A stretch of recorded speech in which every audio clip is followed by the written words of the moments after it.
Welcome once again to Why Should We Care About the Indo-Pacific, brought to you by IEJ Media and our sponsor at Bauer Group Asia. We'll talk more about them later. I'm Ray Powell, the former military officer. That's Jim Caruso, the former diplomat. Jim, how are you? You always ask, but you don't really care. No, I don't really, but you're supposed to say something like, this is small talk. This is banter. Oh, banter. I'm very well, thank you, Raymond. How are you? Okay, good. Awesome. Well, you're obviously boring when it comes to that, so we're going to talk to somebody who's exciting. And this is our friend Dr. Sal Mercogliano. He's a maritime historian, a former merchant mariner. We'll talk about that a little bit. An associate professor of history at Campbell University in North Carolina. He also runs the very popular YouTube channel, What's Going On with Shipping, which has over 400,000 subscribers, Jim. Something to aim for. We'll get there. All right. So, Sal, we're talking about dark fleets, and we want to kind of unpack, from an Indo-Pacific perspective, what are dark fleets, and why should our Indo-Pacific audience care about them? Well, first, thanks for having me on. I appreciate it. It's great to be with you guys. So dark fleet, you'll hear it called the gray fleet, the shadow fleet. I like to call it the parallel fleet. So what happened back after the invasion of Ukraine by Russia was a series of sanctions were initiated by the G7, the EU, and a few other countries against Russia. And particularly what they wanted to do was to penalize Russia for invading Ukraine, but at the same time, not disrupt the flow of petroleum out of Russia. So they wanted a little bit of both worlds. They wanted that sweet crude coming out of Russia, but they did not want to stop it coming out, but they wanted it not to be as profitable. So they initiated a price cap. Basically what they said was that if you haul Russian crude oil, you couldn't do it if it was over $60 a barrel. If it's diesel, it's over $100 a barrel. And the mechanism they use is insurance. And insurance is the bedrock of commercial shipping. If you don't understand insurance, you're not understanding shipping. And so they got the 12, what are major P&I, what are called protection indemnity clubs. These are the big insurance companies for shipping. And they used them, and they sat there and said, okay, you will not insure vessels over that price cap. And the idea was this would stop movement. If you didn't have insurance, you were not going to sail.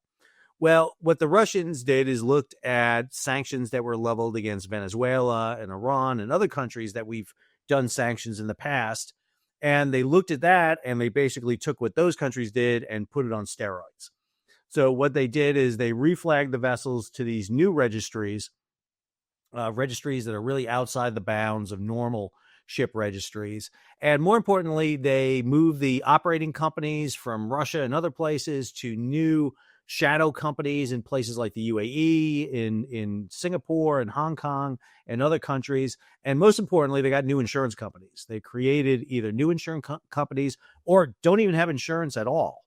And so what we're seeing created right now are ships that are carrying Russian crude, Russian diesel that are operating outside the mainstream of commercial shipping. And this is why I like to call it a parallel fleet. It's not that the ships are operating illegally. They're operating outside the bounds of what are normal shipping. So, for example, they're not pulling into ports that they would normally pull into. Under the IMO, the International Maritime Organization, countries have the right to inspect vessels to make sure they're meeting compliance, but that requires the ships to pull into ports where they can do that inspection. If they are, for example, sailing with Russian crude and then meeting a vessel off the coast of Malaysia and then doing a ship-to-ship transfer, and loading that into one or many other vessels, that ship will never be inspected. And what we're seeing right now is kind of a rash of incidents involving Russian ships that could be sabotage, or they could just be really poor Russian ship maintenance, which is what I tend to think what they are. And this is the problem. And the fear here is that we're creating this parallel fleet on the world's oceans, and we're kind of bifurcating the commercial shipping in the world. So what I don't get, Sal, is, as you said, there are minimum requirements for environmental rules and labor rules that all countries are supposed to abide by. And you said they have to pull into port for the inspection. But, for instance, Coast Guards will stop vessels, certainly in the territorial waters, and even, I believe, sometimes in international waters that abound the exclusive economic zones. Is that a possibility of a way to sort of put this under control?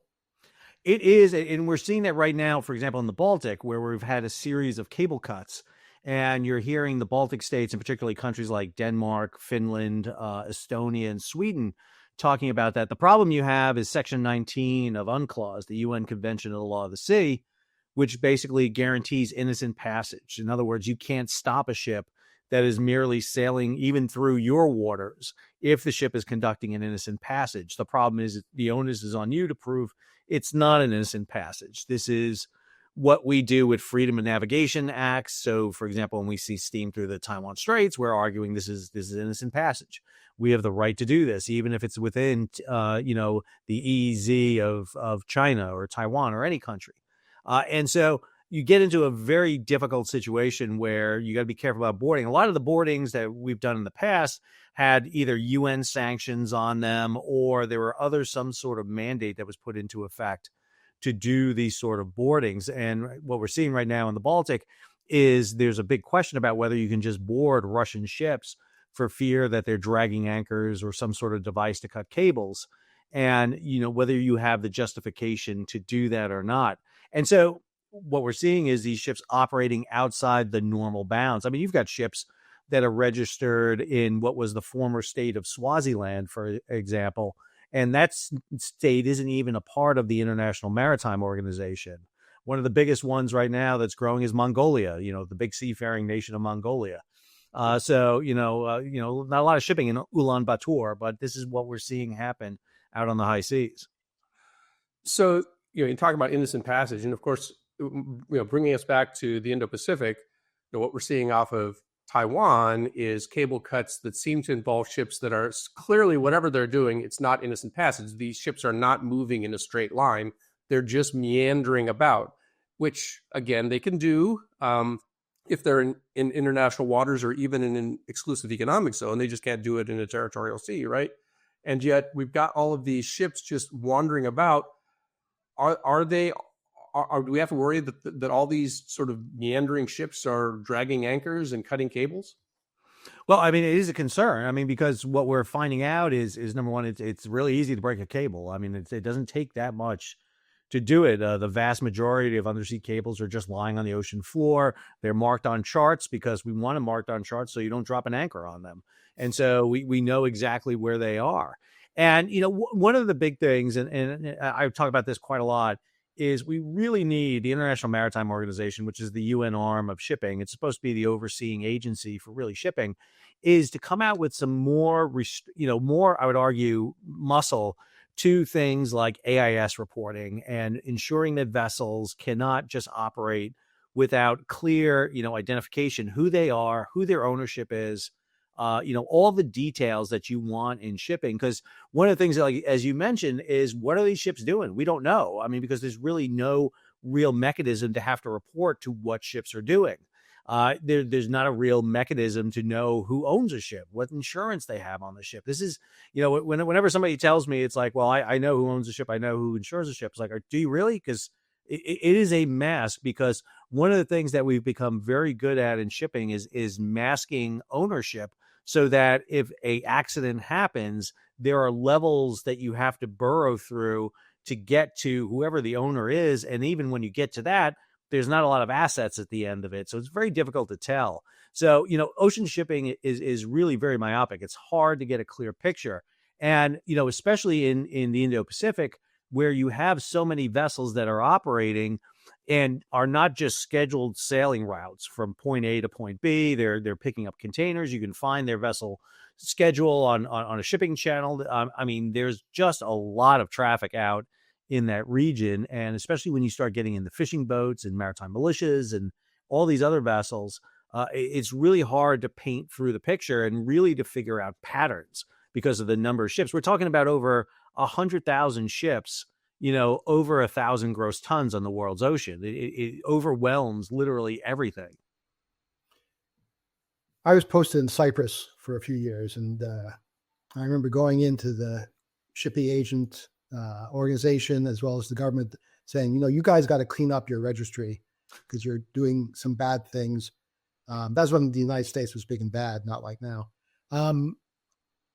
So couldn't we do that to Mongolia or other flags of convenience? Say, you can't keep registering these basically pirate ships. Well, I mean, you see that being done. So, for example, the UAE came out against ships that were flagged in Swaziland. It's not Swaziland. I forget the name of the nation now, but it's the former Swaziland. But it's, they came out and did that. And, one of the things that you do is under these memorandum of understandings that are formed with nations that do the port state inspections, they can black flag ships. They can sit there and say, we're not going to accept ships of these registries in. But again, the problem you have like with the shadow fleet is they don't come into port. They're not going to come into a port whereby you can inspect them and therefore find the deficiencies with them. Instead, they're going to operate outside the bounds. So, I'm going to load Russian oil in Ust-Luga and I'm going to sail to India, and I'm not even going to go into India. I'm just going to anchor off India and then have smaller ships come in and distribute the fuel. The only place I'm coming in is Russia. Russia's not going to inspect me, and therefore I can just basically operate outside the bounds. And even then, what we saw happen a few years ago off the coast of Malaysia is you had a ship like the Pablo, which was anchored off of Malaysia. The ship's inert gas system, this is the system that lowers oxygen level in the tank so you can prevent an explosion. That system went inoperative. They didn't fix it. And what they had was a catastrophic explosion that literally peeled the top of the tanker off the vessel, killed 2 crew members. And then you had the issue of who owned the ship, who's going to do the cleanup, and no one was taking, ownership of that. And it wound up being Malaysia having to step in and do something to clean up the mess out there. And this is my point. The IMO under the UN, the way IMO operates is every country has a vote. Well, it's great if you're the United States, but you're one of 193 nations then. You really need a lot more votes in there. And the U.S. has not been, in my opinion, very advocate and very, very strong in the IMO to get other nations in line with this to really make those changes. So you brought up the IMO and you sort of implied that it came out of the structure of the UN Convention on the Law of the Sea. Can you tell us a little bit more about what is the International Maritime Organization? How did it come to be? Why is it? And what are its deficiencies?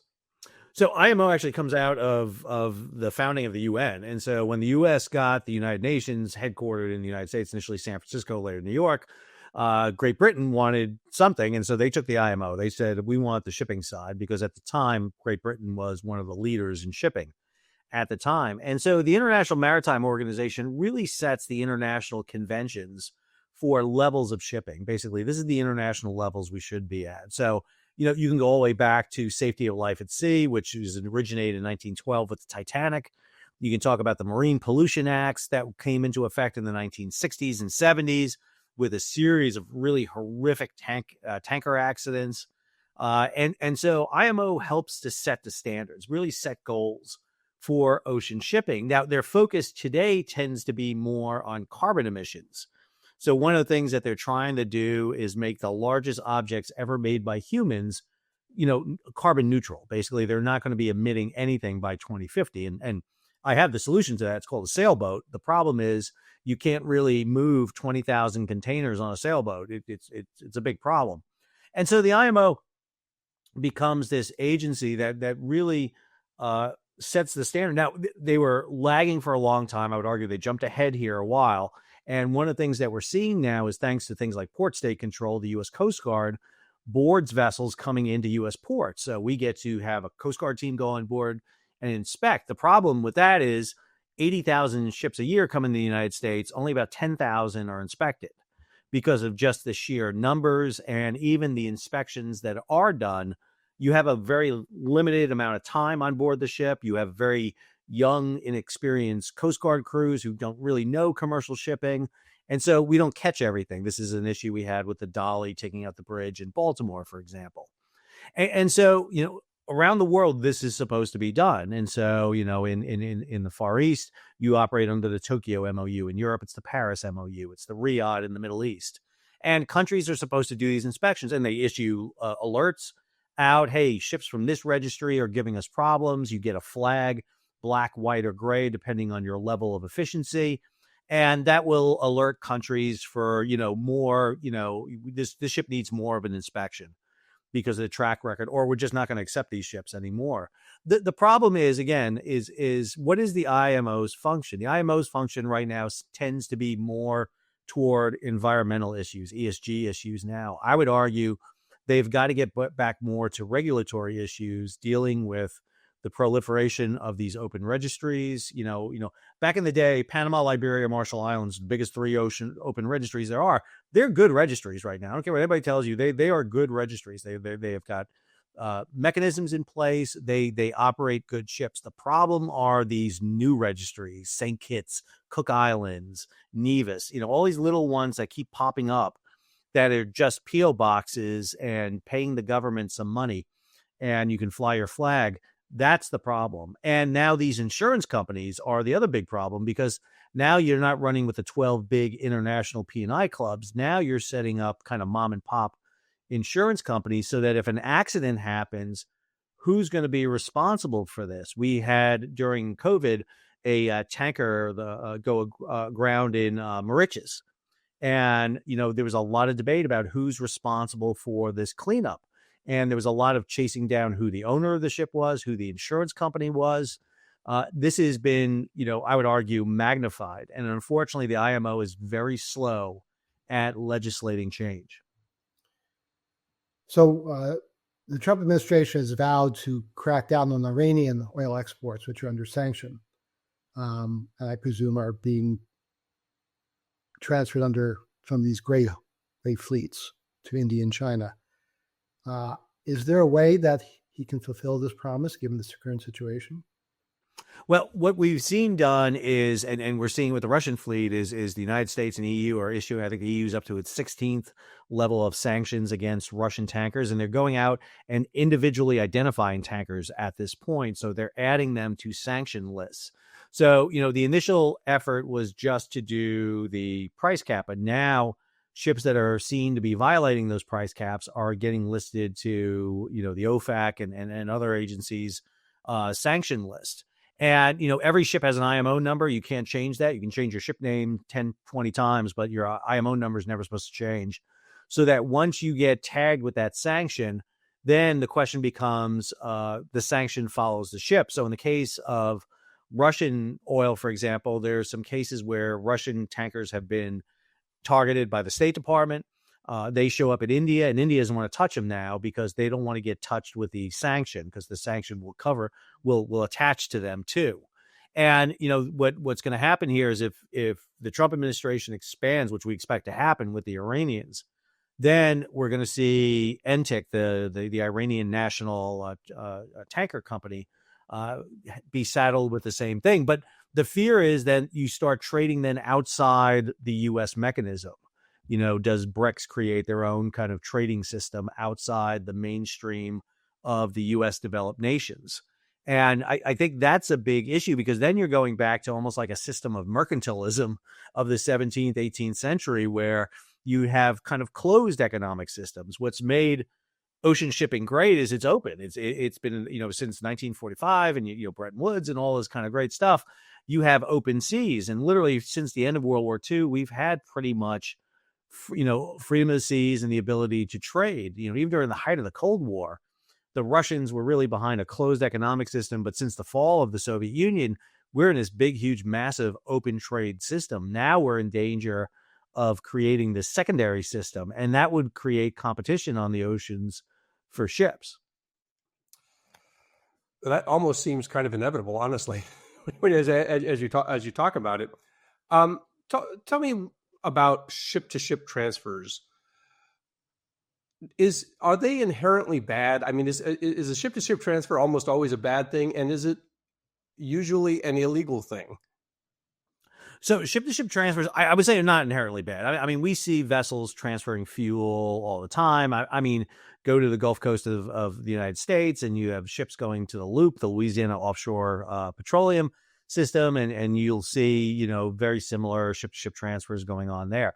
The problem you have with the Russians in particularly is it's magnified. Number one, it's taking place in places that are not regulated. So, for example, the Gulf of Laconia off of Greece, you have a massive anchorage there that's being done. You have one off the coast of Spain out in the open Atlantic where it's being done.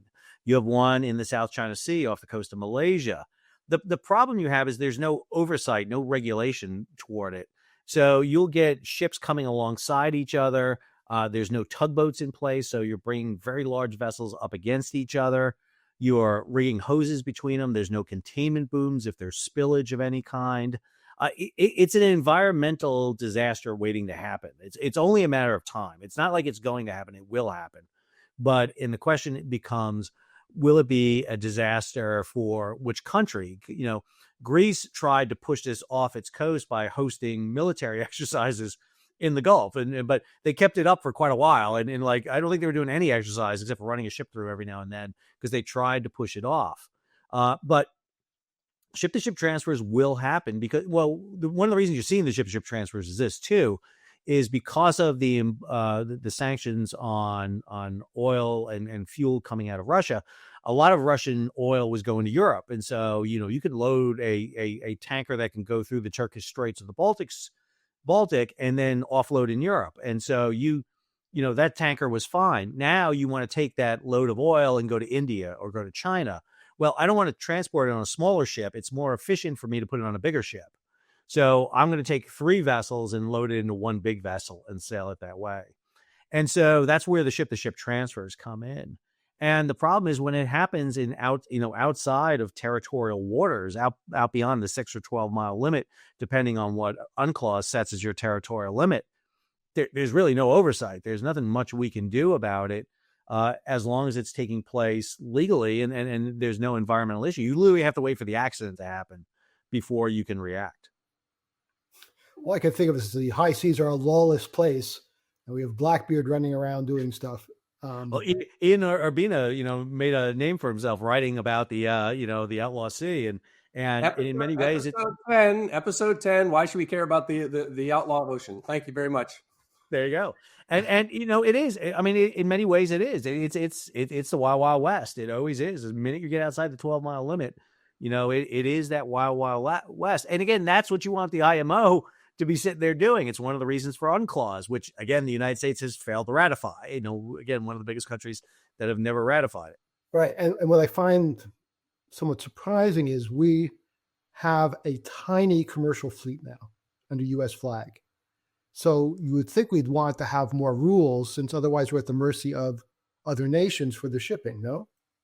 We do, and you're right. I mean, we've got the 21st largest merchant marine in the world. We haul about 2% of our import-exports on U.S. flag vessels. We build 0.2% of the world ships. Compare that to China. China is one of the largest owners of ships. They own about 1 out of every 5 ships on the planet right now. They have one of the largest shipping lines in the world, COSCO. That's COSCO, the Chinese Overseas Shipping Company, not the big box store. And then, they build more ships than anybody else, 61% this year in terms of construction. And you're right. One of the things that the U.S. should advocate for is, more control. The problem was since the 1980s, we have really been deregulating and stepping back more than anything else. I would argue that since World War II, we have lost what I would argue is what is sea power. Ask most Americans what sea power is. They're going to tell you it's a big Navy. Well, we got a big Navy. We got aircraft carriers. We got submarines. We're great. We got it covered. What Alfred Thayer Mahan would tell you, the captain who wrote, The Influence of Sea Power upon history, is that, well, yeah, Navy is good, but you also need trade, and trade's the other key aspect. And we kind of assumed trade would be handled by these big open registries. We didn't need to do it because our allies and these open registries would handle trade for us. So what do? We deregulated the industry. We removed a lot of checks on it. We removed the provisions to provide subsidies to build ships in the United States in the 1980s. Everyone likes to blame the Jones Act for the decline of the U.S. Merchant Marine. Jones Act has nothing to do with the decline of the Merchant Marine. You want to explain what the Jones Act is, just for everyone? Oh, the Jones Act was the Merchant Marine Act of 1920, and specifically what they tend to talk about with the Jones Act is Section 27, which deals with something called cabotage, which is to move goods from one U.S. port to another U.S. port. You have to do it on a U.S.-owned, U.S.-built, U.S.-flagged, U.S.-crewed vessel. And in truth, what killed the U.S. Merchant Marine was the 1980s, when we ended the subsidies for building and operating ships in the international fleet, ships that were trading outside the United States. We assumed that we could build those ships overseas.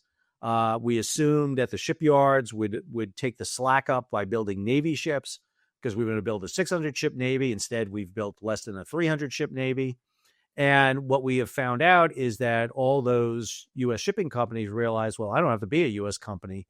I can go overseas. And so the biggest shipping lines in the United States, U.S. Lines, Sealand, APL, all went overseas and got bought up by foreign companies. And that's why we find ourselves in the situation we are today. You look at Japan, Korea, and China, for example. They are the three largest shipbuilders in the world. They have robust navies, but they also have robust merchant marines. And they understand that a commercial shipbuilding industry is very important for sustaining their navy and their maritime dominance. Can you help me with a couple of terms here? Because on one hand, you have commercial shipping, and then also you have a merchant marine. Is there a distinction there? You are a former merchant mariner. What is the merchant marine in a U.S. sense, and how does that differ than, say, other commercial shipping? Sure. I mean, so merchant marine is not an organization, so there's no such thing as the U.S. merchant marine. You'll hear the title used a lot. We even have a U.S. merchant marine academy. But in truth, what the merchant marine is the commercial sector, is the sector of ships that are crewed and licensed by people who are credentialed by the U.S. Coast Guard with a merchant marine credential. So I mean, technically, if you want to be, understand the merchant marine, it's tankers going from Valdez, Alaska down to Long Beach. It is ships of Maersk Lines that are operated by their subsidiary in the United States, Maersk Lines Limited, that are U.S. flag. It's the Staten Island Ferry. It's tugboats. It's boats on the Great Lakes flying a U.S. flag. It's barges going up and down the Mississippi. So a commercial sector is basically, it's kind of like the airline of a country. It's like the airline pilots. It's under the FAA, but in this time it's under the Maritime Administration. So we as the U.S. have a very small merchant marine, 21, like just that 21st in the world in terms of its size. Whereas China is number 3, I believe, in terms of its size. Panama and Liberia are number 1 because of the registry, the open registry. So, but we do have a service academy that's geared to the industry, the merchant marine. It's the only industry that has one up at Kings Point, New York. We have state maritime schools, 6 of them scattered around the United States, Maine, Massachusetts, New York, Michigan, Texas, and California. So you've got, schools that are pumping out merchant mariners, but in the industry, we've got a very robust maritime industry. We still do a lot of trade coastwise in the United States. You look at the tug and barge service on the Mississippi, you look at the coastal trade, you look at our ports. We've got some of the biggest ports in the world, LA and Long Beach and New York rank are usually in the top 25 ports around the world. And we recently saw what happens when union workers in the Gulf and East Coast ports went on strike, how important trade is. And like I said, we've had a lot of examples here recently to highlight how important trade is, whether it was the supply chain crisis with COVID, Ever Given going sideways in the Suez, Dolly taking out the bridge in Baltimore, just a lot of examples of it. So where do we go from here? We have a stable merchant marine vessels because of the cabotage and inland waterways. We're losing on the international trade front big time. China is building an ever larger fleet and controlling more and more of international trade. All the arrows are pointing the wrong way.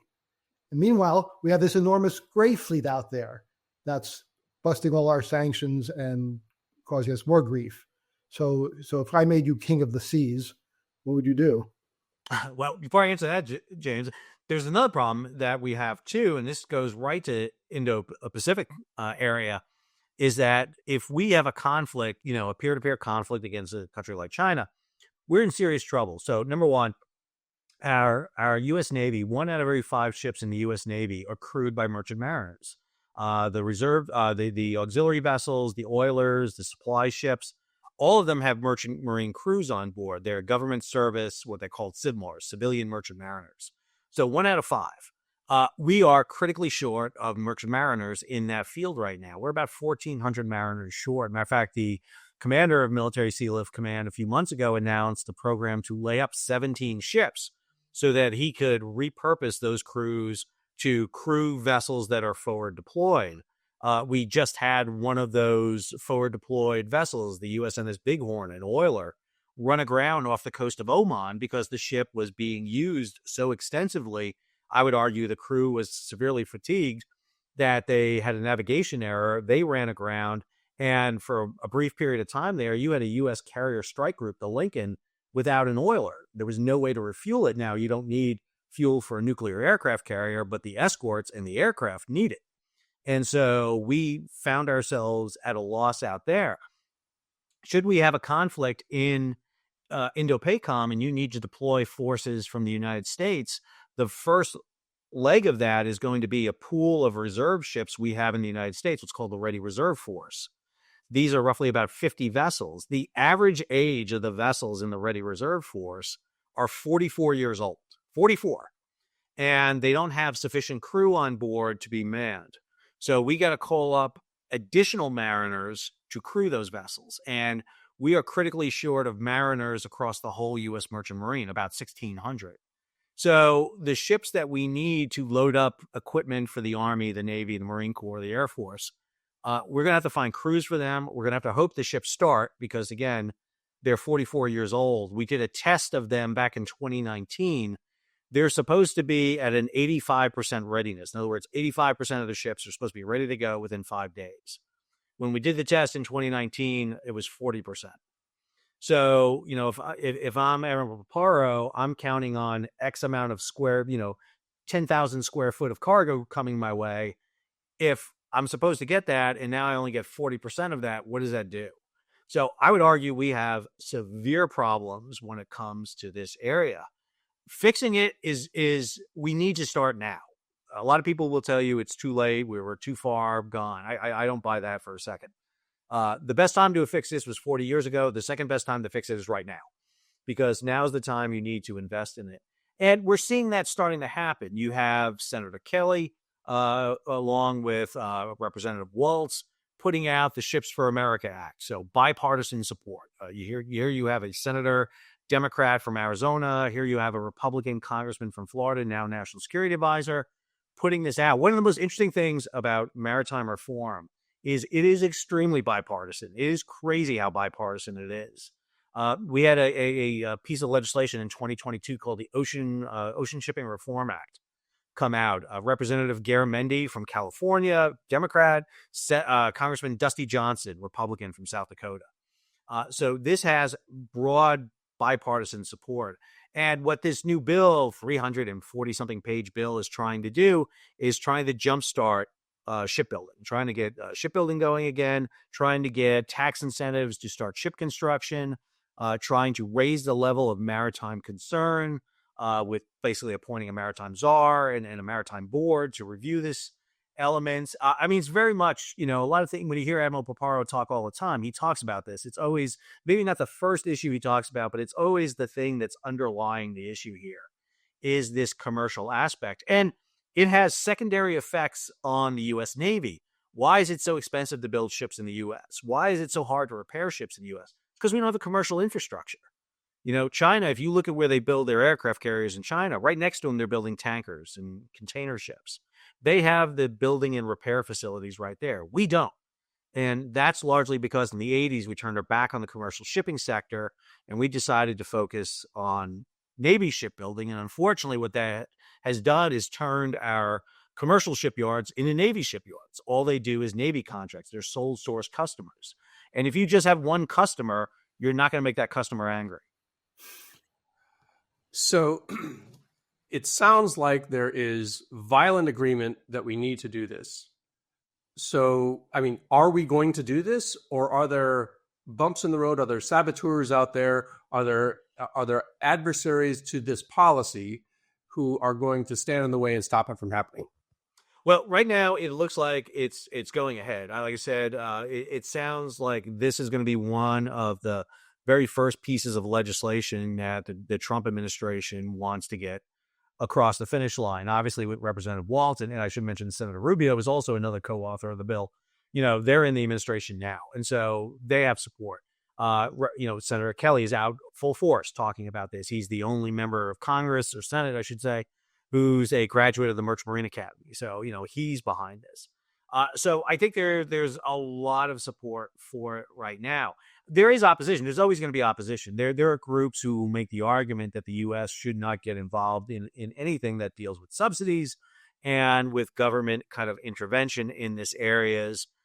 You have people who oppose the Jones Act. I mean, this is Cato will come out and always talk about the fact that the Jones Act is a problem and that we should open up the U.S. coastal trade to foreign shipping. I disagree with that for a variety of reasons. First off, they tend to misinterpret what the Jones Act is about, and so they use some kind of false information at times. But really the big thing is the panacea they think it'll create. They think if you repeal this one piece of legislation, it will fix all the woes that have been happening. I always use the phrase it's going to be, rainbows and unicorns.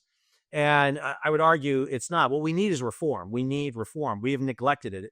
What you're seeing right now, the Ships for America Act, is really the first substantial piece of maritime reform dealing with commercial shipping since 1970.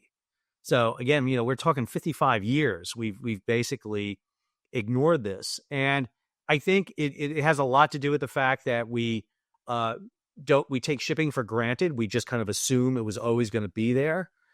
We take logistics for granted all the time. We always assume that it's going to be there. But in truth, it isn't. It was the dismantling in Congress of the Merchant Marine Committee, which was really one of the bedrock committees, I would argue, in the Congress, where you could go and actually argue these things and have a lot of smart conversations about it. And in truth, it sometimes gets taken over by the military.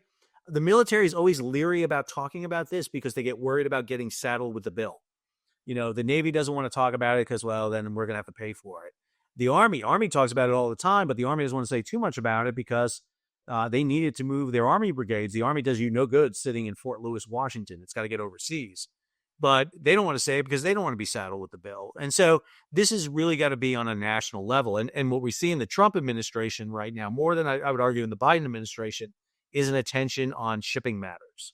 So it's a very conscious group coming into the Trump administration. I'm not saying positive or negative about the administration. I'm just saying how this administration views this subject.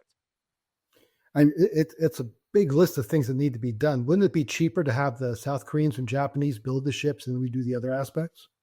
Well, that's an argument too. I mean, there's no reason that, for example, in the international trade, you can't build ships overseas. That's actually fine. You don't have to be U.S. built to do that. So I think that is an element that needs to be looked at. I think in the short term, I think having South Korea, Japan build ships for us is great. And let's be clear, South Korea and Japan want to do that a lot because they are losing to the Chinese right now. This is the other subset that's going on. There's a shipbuilding war going on in East Asia. Draw a 1,000-mile circle around Okinawa, and 95% of all the world shipping is done in that circle. And it's almost all in Japan, China, and Korea. And Japan has been losing wholesale to China, and Korea is very concerned about the Chinese growth. And so they would love to be building commercial vessels for the U.S. Building naval vessels is a tough one because there's U.S. law that prevents that. Also because Japan and Korea, which do build Navy vessels, don't build them very fast, and they don't build a lot of them. So it's not like you're going to get a lot of solution from them. I argued recently, I did a Twitter thread and a Blue Sky thread on this where I talked about this. We actually have a lot of shipbuilding capacity in the United States. One of the problems we have is that we've been inconsistent in contracts on shipbuilding. So, for example, we were building Arleigh Burke destroyers up at Bath Iron Works in Pascagoula forever. I mean, we were pumping out two a year at each of those yards. But then what did we do? Well, we're going to build zoom walls up at Bath. So we destroyed the line to build the Burkes up at Bath, and we're going to build 32 zoom walls. Well, we don't build 32 zoom walls. We build 3. And then we tell Bath Iron, hey, start building Burkes again. Well, you can't just start it back up. It's not like throwing a switch. You got to get all that material you had to build the Burkes rebuilt back again. And now, Bath is having a hard time building one Burke class a year. Same thing. We were building 6 submarines a year during the Cold War. Then we went down in the early, late 1990s, early 2000s to building 1 a year. Now we're trying to get up to 3. That's a big, it's a 300% uptick all of a sudden. And so, we need to get consistent. And one of the arguments I have about why we need to put commercial shipbuilding in the U.S. is because of the fluctuation of government contracts. What that allows you to do with commercial contracts forming the base of your shipyards, you can keep your welders, you can keep your ship fitters, you can keep the pipe manufacturers, the steel manufacturers employed, and you don't have to worry about kind of upticking, all of a sudden you got to retrain, and then the contract's over and you fire everybody and they go move to some other industry. And that's the real big problem we're seeing, especially in shipbuilding right now. Vendors who manufacture valves and key components, they're going away. We really need, much like what we did with the CHIPS Act, to bring chip manufacturing in. This is what the CHIPS Act is trying to do with ships. Let's try to get that infrastructure back in here so it's not costing us $2 billion to build a frigate. Well, Dr. Sal, I think we are coming up on our hour, but I do want to give you a chance to talk about your YouTube channel. We have a special affinity for it because, like our podcast, it is a question: what's going on with shipping? Why should we care about the Indo-Pacific? How did it start, and how did you end up with such a big following? So I started it out of a fluke. Never intended to have a YouTube channel. I got called by the BBC when Ever Given went sideways in the Suez. I was a contributor for G Captain, an online news site, and the editor, John Conrad, got the call from BBC to go on to talk about the Ever Given going sideways in Suez, and he couldn't do it because it was his daughter's birthday. So I owe his daughter immensely. So I went on, did an interview with BBC World News, and afterwards, one of the producers came on, talked to me, and said, "You were really good. You talked not just about the ship, but you talked about the history. You talked about the context of the ship." He goes, "You were like three people we would have to interview to get that same information." He goes, "You were really good." I said, "Well, I appreciate that. I'm sure you say that to everyone." He goes, "No, we're the BBC. We don't say that to many people." And he said, "We're going to call you and we're going to have you on a bit." And I was like, for six days, I was nonstop on the news talking about it. No one was more happier for that ship to get out than I was at the end of 6 days.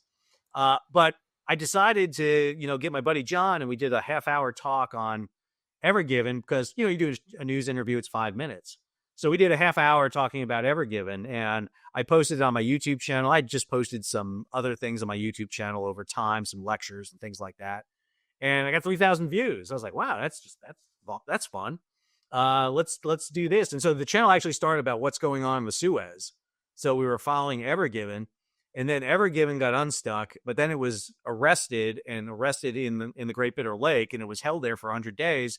So I was doing updates on Ever Given, and then I had somebody comment on one video, sat there and said, "Hey Sal, there's other ships you can talk about." I was like, "Oh, that's a good idea." And so I started talking about the shipping crisis off of LA and Long Beach.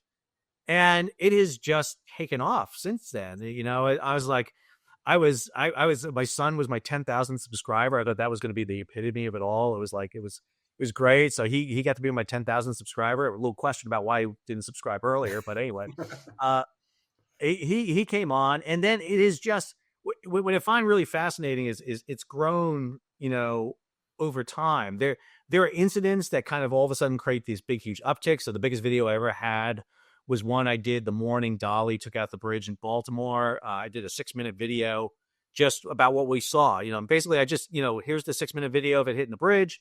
Let me break it down. And that got picked up by CNN, Fox News, MSNBC, and it was like 3 million views, and it was crazy. And it was just but the one that I'm most proud of, the very first video I ever had go over 1 million, was a video I did where I just talked about why big container ships don't come to the United States.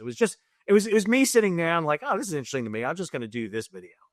And it just took off. And it was, what I find is the comments I get in my videos are people who are in the business, in the industry. "Hey, thank you for, promoting the shipping industry. We really appreciate it." Or, "Hey, you got this wrong," and which just happens all the time.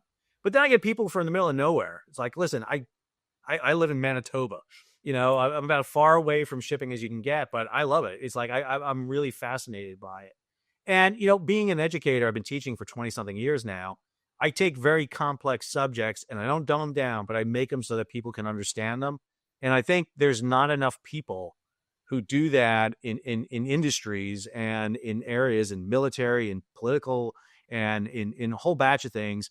I joke when I go to conferences with shipping people, it's like, you guys are great, but you cannot talk to anybody outside your industry because you're terrible. It's like the military with acronyms. It's like, stop. Nobody understands what you're saying. It's like, you have to explain these things. And so I do. And I'm very fortunate. I have a great audience that watches it. My comments are fantastic. I always get the snide comments, and you don't know what you're talking about. But then I get people who have, listen, I sail here, let me tell you about this. It's very cordial and I like it. I think it's a great learning environment, and I learn as much from a lot of my videos as people who watch my videos. And to me, that's what educators should aim for. I always talk about the ideas. I'm not an indoctrinator, I'm an educator. I want to create the dialogue. And for me, that's what the channel is. It's been a great dialogue. All right. Well, the channel is What's Going On with Shipping. The gentleman is Dr. Sal Mercogliano, and we do thank you for joining us today, sir, and we hope we'll have you back. Gentlemen, thank you so much for having me. It was a pleasure.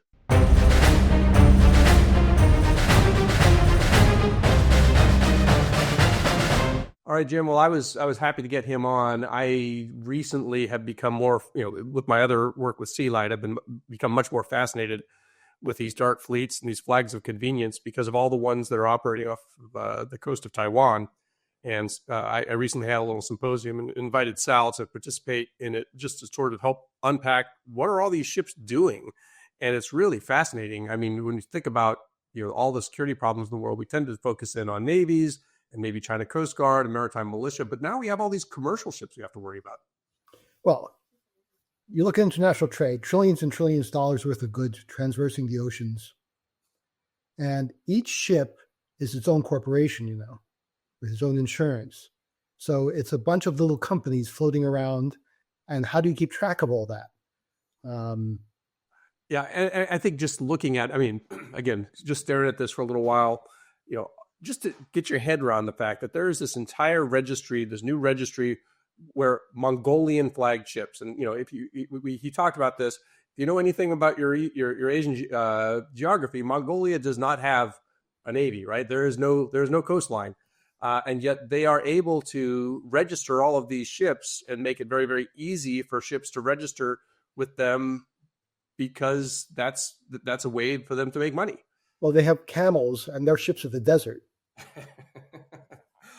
All right. Well, since we're going off the rails, I want to go off the rails and tell me a story. Do you have a shipping story for me? Yeah, this is quick. My brother, in 1978, so this is a while ago, had a friend whose father was a minor ship owner. So he spent the summer on one of the ships as he said, an unable seaman. And it was a miserable little ship, and the destination was Leningrad, as it was then known. So they pull into port, and they're met by the local party leaders who are liaisons to all the mariners, hoping to either convince them to join the party or something. So they come on board, and they take my brother and his friend to the local party headquarters, which was staffed by buxom women serving lots of beer and handing out little books about Lenin. The end of the story is my brother did not become a Marxist, but he got very drunk. Well, my story was is a little less racy, I guess, when it comes to there was no beer nor buxom women involved. While I was the air attaché in Hanoi, we had a voyage repair, which means that one of our merchant mariners came into Cam Ranh Bay to do minor repairs, and they have contracts with various companies to do this. So one of them is essentially with Vietnam. And so my job on this one occasion, because the naval attaché was otherwise occupied, I, as the Air Force guy, had to go down and basically get on this little launch and go out to this USNS, U.S.